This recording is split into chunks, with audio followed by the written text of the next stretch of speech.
Kia ora, YouTube. Thank you so much for joining me today. I'm about to play Senua's Saga Hellblade 2. I played Senua's Sacrifice on PS4 a couple of years ago, or a few years ago now, and I really enjoyed that story. I really thought it was important how the devs really took Senua's Psychosis and they really made sure that people understood how important it was to understand it and to not make fun of it, to not downplay it at all, and to incorporate it really nicely into the game.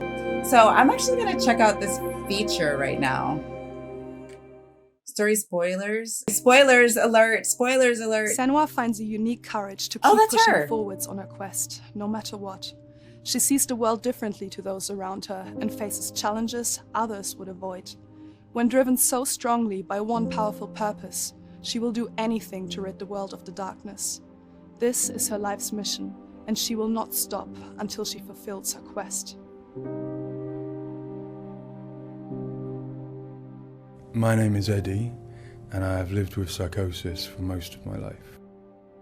To me, psychosis means living in a different reality, a reality that isn't shared with other people. Often living with psychosis is dark and miserable. While experiencing psychosis, I've got to hear the voice of God, the opposite, seen and spoken with angels, and been to hell itself. Recovery college and peer support really did turn my life around. I thought I would never get better, and yet here I am. Wow.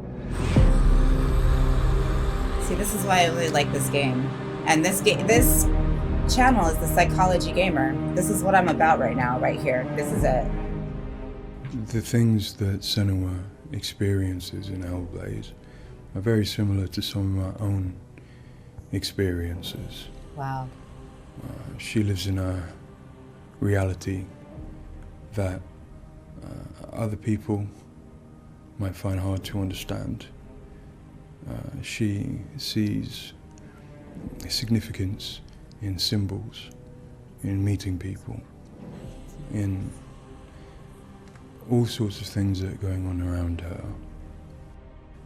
Senua is experiencing an altered state of reality which would be very hard to understand without having experienced it yourself or playing Hellblade. Sorry guys, my camera just died. Soul who fought through hell to find us. You were lost.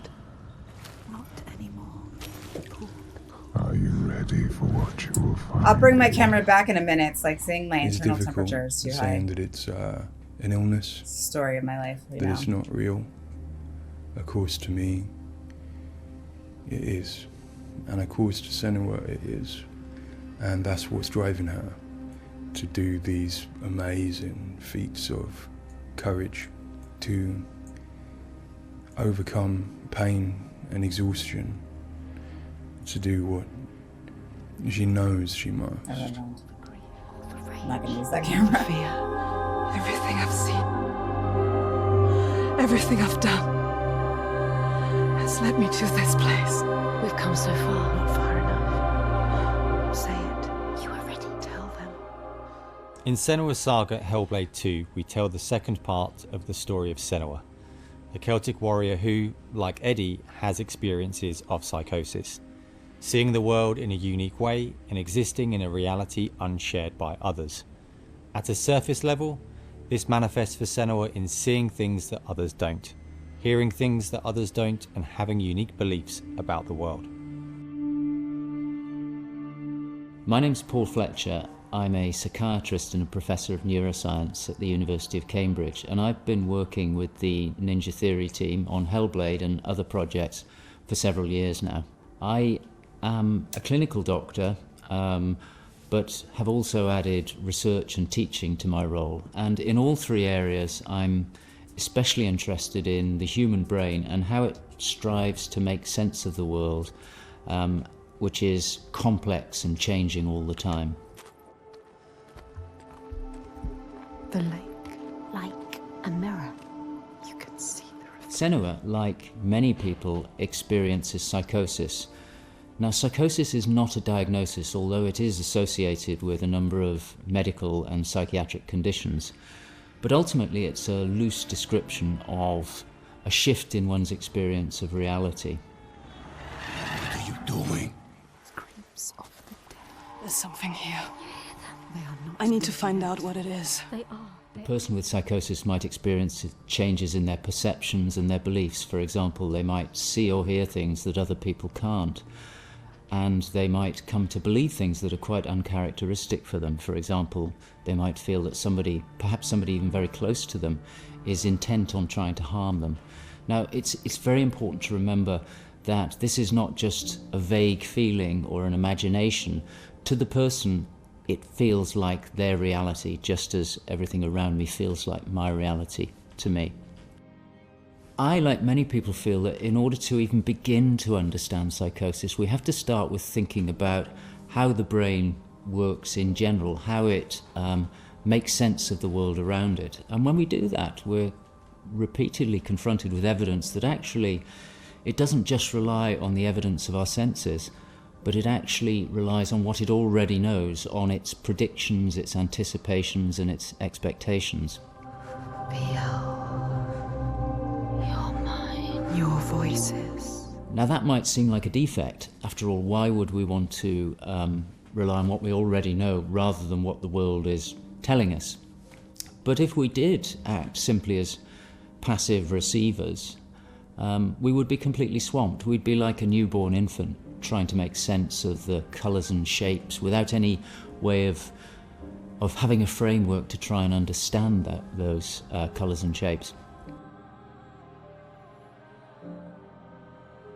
Our senses are bombarded with information from the world that's rapid, it's intensive, it is noisy, ambiguous, unreliable. And if we were to try and make sense of that without imposing patterns and expectations, then it would be like trying to assemble a multi-dimensional jigsaw without knowing what the picture was on the box.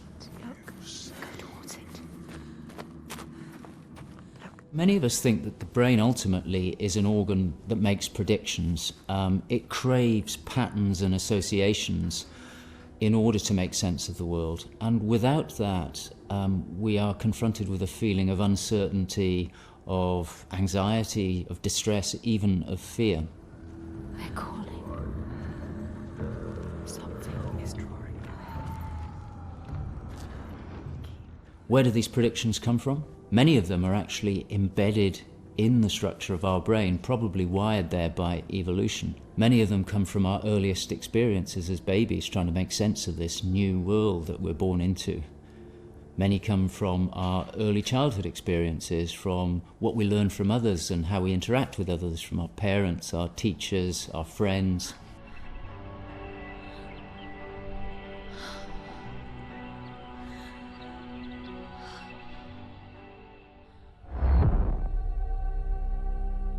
We all have a feeling that we're directly in contact with an objective reality, but it's probably the case that what we experience as our constructed model of the world is a blend of the evidence of our senses, but also what we are predicting or expecting from the world.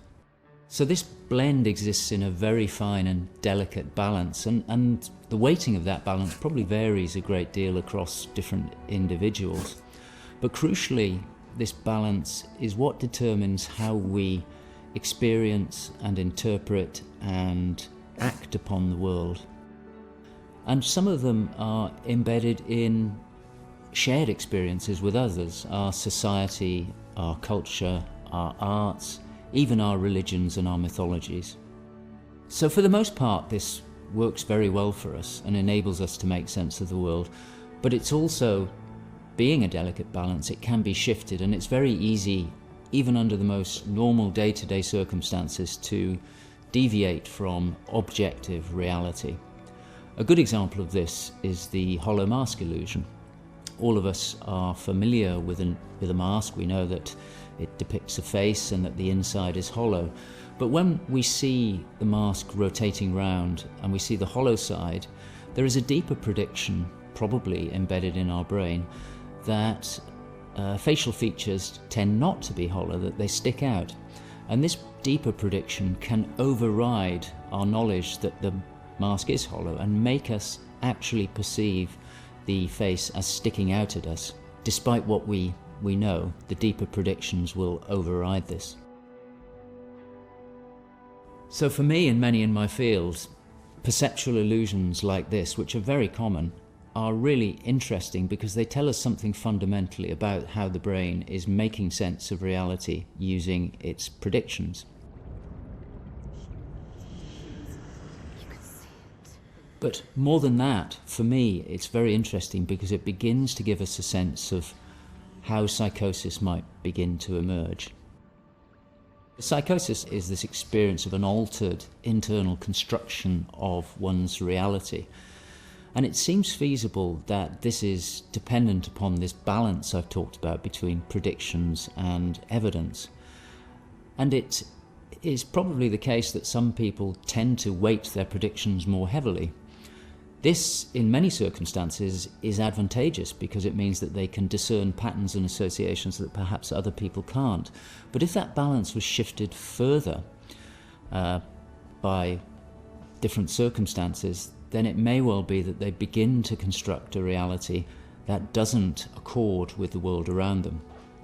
What might cause that shift? Well, a number of things. It could be caused by stress, sleep deprivation. It could be caused by illness, neurochemical disturbances. It's also the case that our experience will change how we predict things. So a very profound experience, for example, of trauma, could powerfully change the way in which we make predictions about the world and shift us from this delicate balance into a state of psychosis. In the case of Senua, we know that from an early age she was able to discern patterns and associations that perhaps other people couldn't. And on top of that, her childhood and adolescence had a number of traumas in it. Her father was abusive and he accused her of being the cause of evil and darkness. Her mother, who had the same capabilities as she did, was actually sacrificed for the same reason. And in addition, her village was attacked by Vikings and her lover was brutally killed. And it's possible that all of these traumas would act on her natural tendencies to topple her into this psychotic experience that is depicted in Hellblade. With every defeat, the dark rot will grow and soon it will take her soul. I think this is the first one. In Hellblade Senua's Sacrifice, we find Senua discovering and understanding her experiences.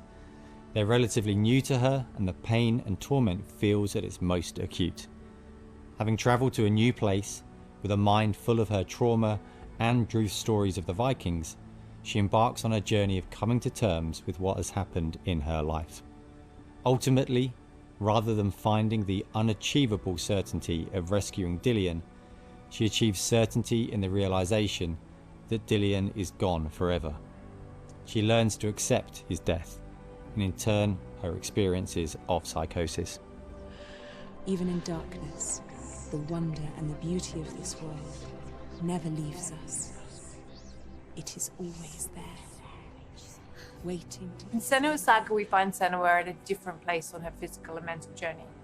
Empowered with the sense that she has overcome her own darkness, she's now compelled to follow a new quest, to save her people from that same darkness. You smell their fear. He's here. Death is coming. Look at the bones. Death is coming. Look at the bones. That's going to be you. That's going to be everyone. In Sacrifice, Senua's psychosis is acute and all-consuming. She is preoccupied and absorbed by her experiences. To some extent, she is enveloped and enslaved by the darkness. She cannot ignore her voices and visions. She's totally committed to the quest within her altered reality. In Saga, there has been some resolution to this. There's no miracle recovery. She still experiences the voices and visions. She still has a changed reality. But the balance of power has shifted. She is the one who is able to be in control. She's able to resist and challenge the voices, she's able to make decisions that much more clearly reflect her own goals. I see through your lies, and I will show them how to see as I do. I will not appease your gods. I will destroy them. And in addition, in Saga, she is able to encompass the reality of others. She sees them for the constructions that they are, and she is able to interact with them. And I think that's a very powerful change and a very important area to explore. They have lost everything. In Saga, we've had the opportunity to explore the next phase of Senua's mental health journey. One where she's come to a place of understanding, but where she and us as creators have new challenges to overcome. Where Senua's belief system will clash with that of others. Her experiences will play out in the presence of people who don't share her perspective. And where she feels a new sense of power in being chosen for the quest, but also a new weakness, bowing underneath the weight of responsibility that sits on her shoulders. Wait.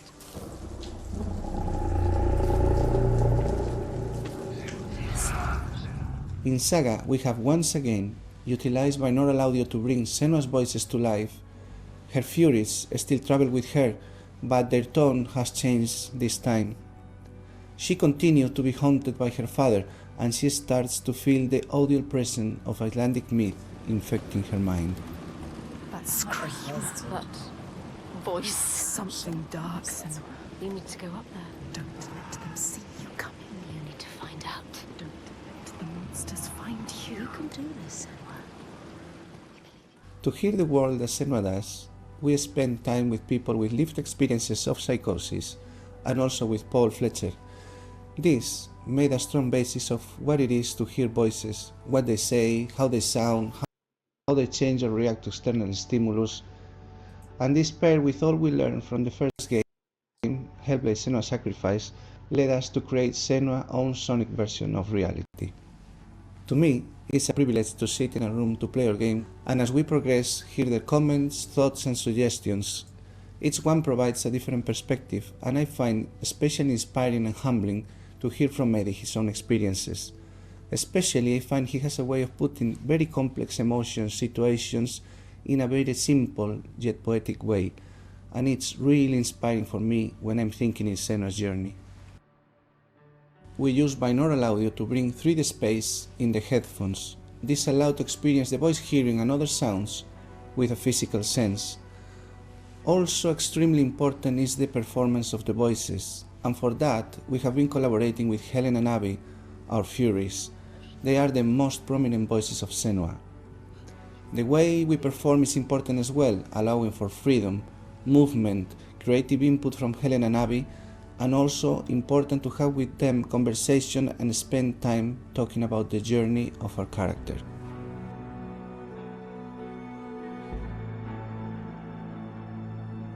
There is a lot of time gone into experimentation, so every sound in the game is connected in some way with the emotion that Senua is experiencing as she travels through Iceland, from the sounds of the nature to some of the musical moments. What's a sign? Beyond of its uniqueness or not, I find that for me, something extremely important is to create a connection beyond the game. So in understanding Senua's own reality and going on a journey with her, I hope our players will understand better how people experience reality different, and in doing so, I feel, we break those walls that keep us distant and lonely. I don't know why it's off right now. My brothers It's like used the to come audio's here off. to practice fighting. Sneak out. Follow them. For Saga, in order to bring Senua's experiences of hallucinations to life, it was very important for us to listen to people's real lived experiences.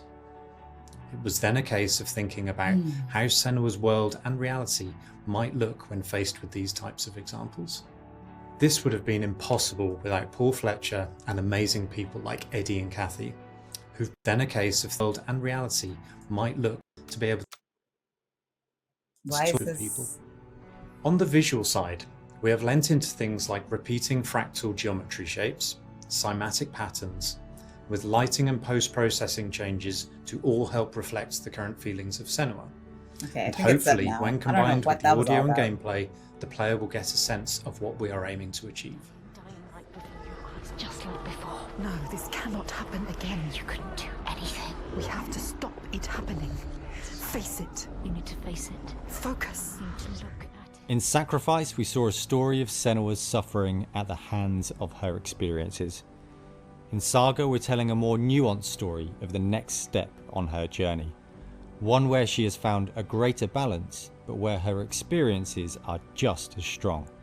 Where rather than being a victim to her experiences of psychosis, she is driven by them on a path that only she sees. Bringing sin with you. The gods cannot be killed. One thing that I find very exciting in Saga is that there's an attempt to explore something that is really neglected in my field, which is the experience of a dual reality that some people have. People who have had Senua's types of experience have spoken to me about this feeling that they have their own reality, but they also recognize the reality that others experience, and it can be very confusing, it can be disorientating. And it's exciting to me that the game contains an explicit attempt to portray this experience of dual realities, and I think it'll be very interesting to see how people respond to that. It's amazing what has been done and what's been portrayed. I think it's really difficult to turn words into what other people might be seeing, but I think I'm always blown away by what Ninja Theory come up with for their games, and I'm really stunned at the quality of the things that she sees and the sounds of the voices that she has. I think they're pretty realistic. She's getting closer. Yes, she can feel it. I hope that the game will help people who maybe don't understand psychosis or don't know very much about it to start with. I think by experiencing some of what they will do in the game, I think it brings to life a little bit of what it's like to have psychosis, and I think hopefully people will learn from it. Now I'm working as a peer support worker, and what that means is that in my case, in the job that I have in my role, it means that I go to see my people, to see my peers. We talk about how things have been. The way that Hellblade has captured the experience of psychosis is nothing like I've ever seen before in terms of its realism, in terms of its fairness to people like me. Wow, that's pretty intense. Very well done. I really like that a lot. That's why I really like this game. There's a lot of love and a lot of time and effort put in to get things correct, and I appreciate that. All right, so now that we're done with that part, I think we're going to go ahead and do the story so far, and I might bring back my camera for the start of the game. So here we go.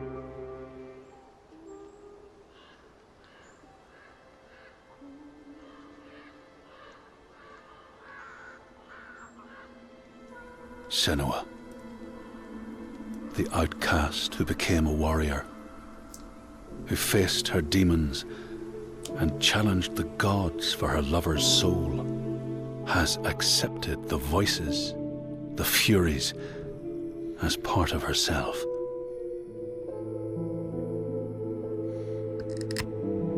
Just like her mother Galena, she was not like other people. She saw and heard the world differently. Her father Zinbel told her she was evil, tainted by the sin of her mother. Tormented and afraid, she retreated from the world. until love broke through like the rays of a new dawn. In Dillion's acceptance, she could live again. He gave light to her mind and freed a warrior from her body. But the voice of her father stayed with her, reminding her of her curse. And when the plague came to her land, the people blamed Senua. She took her darkness with her, banishing herself to the wilds. So she was not there when the Northmen massacred her people and sacrificed Dillion to the god of hell. Senua's torment was so deep that the world around her fell away. She took the head of her beloved, the vessel of his soul, and vowed to go to hell herself to save him. Through mist-shrouded horrors, she fought to find the secret path that would lead her to the very gates of hell. But the way was marked by fire and illusion. Senua had to fight the gods that guarded these paths and stave off the rot which threatened to consume her mind and end her life. Only conquest could open the gates. Only blood would bring her face to face with Hela. Face to face with defeat.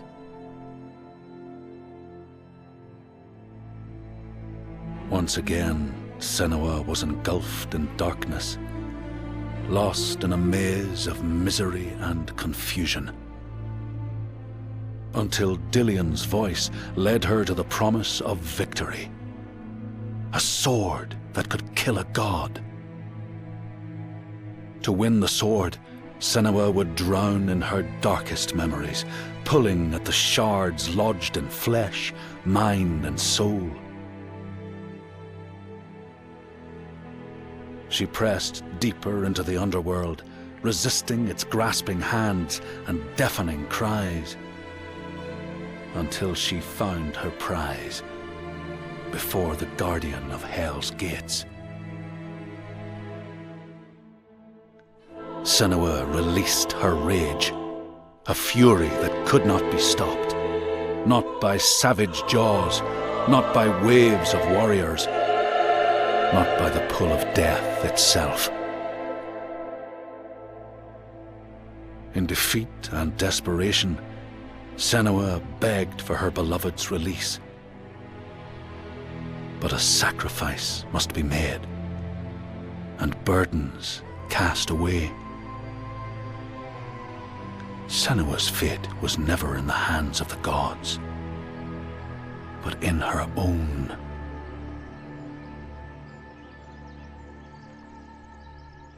Only she could choose, out of love, to live, to go on,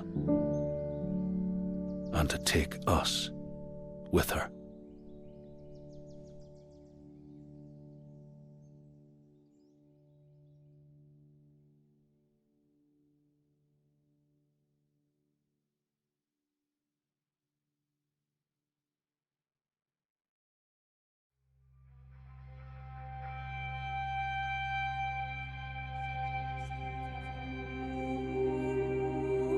Okay, awesome. So now we're going to go ahead and get into the game.